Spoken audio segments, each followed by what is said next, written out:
Hey guys, Chris Long, Connected Correctly. First of all, I want to apologize for the bad background noise that we have.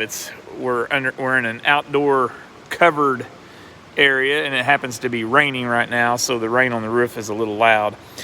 One of the things we'd like for our YouTube channel to be for also is a good story to tell every now and then, and that's what I have today. We're going to tell a little story here.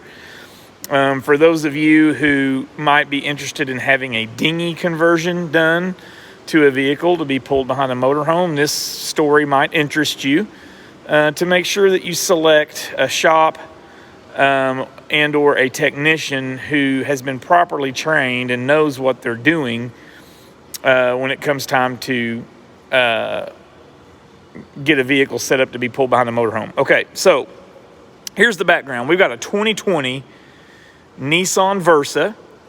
This is the customer's, I think his third, certainly his second, but I think it's his third vehicle that he's set up to be pulled behind a motorhome, dinghy converted. I have never had any previous dealings with this customer at all. He didn't even know that I existed and did these types of services. Not for sure on his first vehicle, but his second vehicle was also a Nissan Versa, not for sure of the year model. And while it was being pulled behind his motorhome, not this Versa, the one before it, it caught fire. And it's my understanding that vehicle was a total loss and has now been totaled. Now, I have some sneaking suspicions of what would have caused that fire. And without going into a whole lot of details, I can't prove what caused it, but I've got a pretty good idea of what might have caused it. But the basic fact is the insurance company has already settled on the thing. It's totaled. Money has been paid. It's water under the bridge. So I can speculate all I want, but I got a pretty good idea what caused it. Anyhow, so he wanted to take the base plate off of the Versa that caught fire. And that's it right there in the floor. The fire took place further back on the car than where the base plate was. You can see that the warning labels and the paint have not burned off. I've checked the base plate out. There's no heat damage or anything like that, so certainly okay to reinstall. But he wanted that base plate. Actually, what he wanted was a full dinghy conversion done on his new 2020, and what he told the dealership was that, hey, if you'll put my base plate on this new 2020, I'll buy it. So the Nissan dealer said, sure, we'll take care of that for you. Well, the Nissan dealership then attempted to put on his used base plate on this car. They got it all put on, got the front of it all put back together. The customer comes to pick the vehicle up and says, where is my electrical plug? I need my lights to work on the back of my motorhome. Well, there was no electrical plug, and the Nissan dealer said, "You know what? We don't do the lights and the diodes and all that. You'll have to find somebody else to do that part for you." So he called around, and finally someone recommended me to him, and that's how me and this customer have gotten hooked up. He explained everything to me. I told him I'd be more than happy to take care of his electric for him. I told him that, I would prefer to do the base plate and the wiring because sometimes some of the same components have to come off to do all that work. But we got an appointment set up and we decided to do the electric for him. Well, I got the wire completely ran through the car, through the firewall, along the thresholds, back to the back, wired in our diodes. I've tested it all out. Everything works great. And in the trunk of the car, he's got his other equipment in there, I found these. Okay? For those of you who don't know what these are permanent safety cables. Blue Ox requires them to be installed around the frame of the vehicle as a backup. These curl up around the frame, back in behind and around and then back to the base plate. And what they're designed to do is if there was ever a catastrophic base plate failure, those cables would keep the base plate attached to the frame of the car long enough to get you pulled over to the side of the road. okay? They were not on the car. So I called the customer and said, your permanent safety cables are in the trunk. He said, what's that mean? I said, it means they're not installed. He said, well, what's it going to take to get them installed? And I said, well, we're going to have to take the fascia back off the front of the car so I can get up there and put them in. And he said, well, let's do it. I want to be safe. So I take the fascia off the front of the car. There it is, sitting over there on the stand. Only to discover that the base plate, which I have it uninstalled now, but earlier it was installed on the vehicle, there's supposed to be 12 bolts holding this base plate on the vehicle. There's supposed to be 1, 2, 3. There's an L bracket that goes here, 4, 5, 6, and that's repeated on the other side for a total of 12. This thing was on the car without the L bracket supports here. The third hole right here, they didn't take the time to put it in because it requires drilling. So they only had these 2 bolts in and that bolt in. 3 per side. There's supposed to be 6 per side. Half the hardware holding the base plate on. On top of that, the bolt that went through here was an incorrect bolt. It wasn't the right grade or diameter. And it was also loose on both sides, was not tight. And then the 2 bolts that they put through these frame extensions, this is where the frame ends, this is the frame extension, the bumper plate attaches to that. Someone got a little carried away with a thunder gun or an impact wrench, and this is the one from the passenger side of the car. I've got it taken off. They tightened these down so tight that they basically crushed the frame extension. See how those are pulled in? And in fact, you can see the shoulder of the bolt sticking out of the hole. So if I try to reuse these, the nut is actually going to bottom out on the shoulder of the bolt before the bolt is tight. So someone got really carried away with an impact wrench and crushed that down.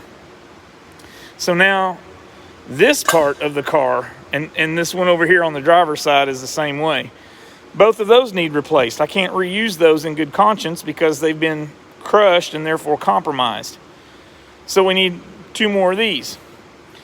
The hardware that this dealership used is just, it's just, I don't even know where they got these things, and they were using nuts as spacers and all kinds of weird stuff.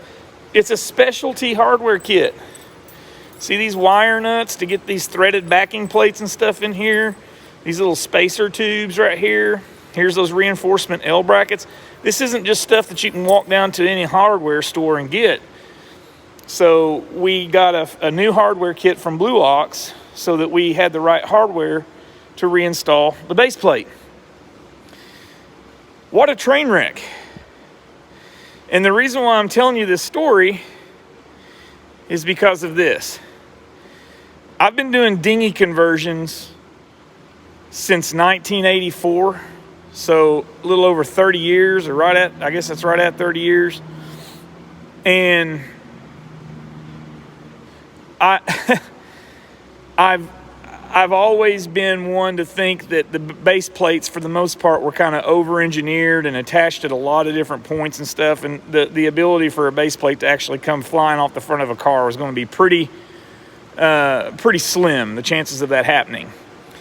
However, after all of that time, I can honestly tell you that this particular vehicle, I'm glad that they put those cables in the trunk of the car, because if I wouldn't have saw those, I wouldn't have, petitioned the customer, hey, we need to get those put on. Then that's what caused me to take the fascia off to reveal these problems. If those weren't in the trunk, I would have assumed that they were on. And they weren't. And this particular car, only being held, the base plate only being on the car, held on by half of the hardware.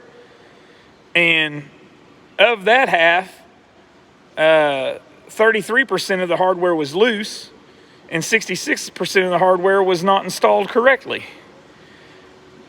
This particular car, being pulled behind a motorhome with that setup on it, very high likelihood that we could have seen a separation, especially if the customer hit a really violent chug hole in the road or hit a railroad crossing extremely hard or some sort of a hard jolt, I could see this one coming loose. Now it would have had to have tore the metal on those pieces there, and that frame pillar would have had to tear down. But the fact that they are already crushed is not biting well for them.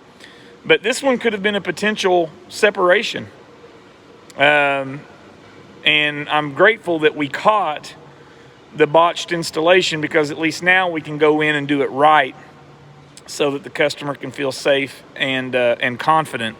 But folks, I tell that story because just because a dealership or somebody says, oh yeah, we can put that on, you need to make sure they're vetted. Make sure they know what they're doing. Talk to someone who's in this profession, in this line of work. Get some recommendations, some referrals. This vehicle very well could have come off the back of a motorhome and just been an unguided missile flying down the highway. There's supposed to be a battery breakaway switch on there to cause the braking system to apply, but that's another topic for another day. Basic fact is, do your homework, do your research, make sure your dinghy conversion is being performed by an individual that knows what they're doing, so that you don't have any eventualities. This could have ruined a lot of people's day. I'm super, super happy we caught it. So there you go. Again, this was a 2020 Nissan Versa. It's a blue ox base plate and setup. But now that we know what we're dealing with, we've got 2 new replacement frame extensions, passenger side and driver side coming. And once those are here, we'll replace those. Then we can reinstall the base plate using the correct hardware. We'll get our permanent safety cables attached the way that they should be, get the fascia back on the car, and this guy will be ready to roll. So there you go, story time. These types of things happen, and they're scary when they do, but let Connected Correctly help you. If you're watching this video and you're not in our standard service area, we do nationwide consulting. I have people call us from all over the nation asking us for referrals on other technicians across the country that we know of, that we've trained. We also have people want us to help walk them through the proper product selection for their particular dinghy conversion. That's a very lengthy process. There's a lot of moving parts to talk about. There's base plates, tow bars, supplementary braking systems, different electrical options for your lighting to work. There's battery chargers, fuse kill switches. There's all kinds of things to talk about that vary from vehicle to vehicle. And we'd be more than happy to hold your hand and walk you through that product selection process, even if you're not in our service area. That way you can at least be armed with the correct part numbers and things that you need to do your own online shopping, or you can take the list of parts to a dealer that you do trust and say, hey, I've already done all my research. Here's the parts I need. Let's get this stuff installed on my vehicle. So at any rate, we can help you with that. Feel free to reach out. So yeah, there's one for the storybooks. Be safe, everybody.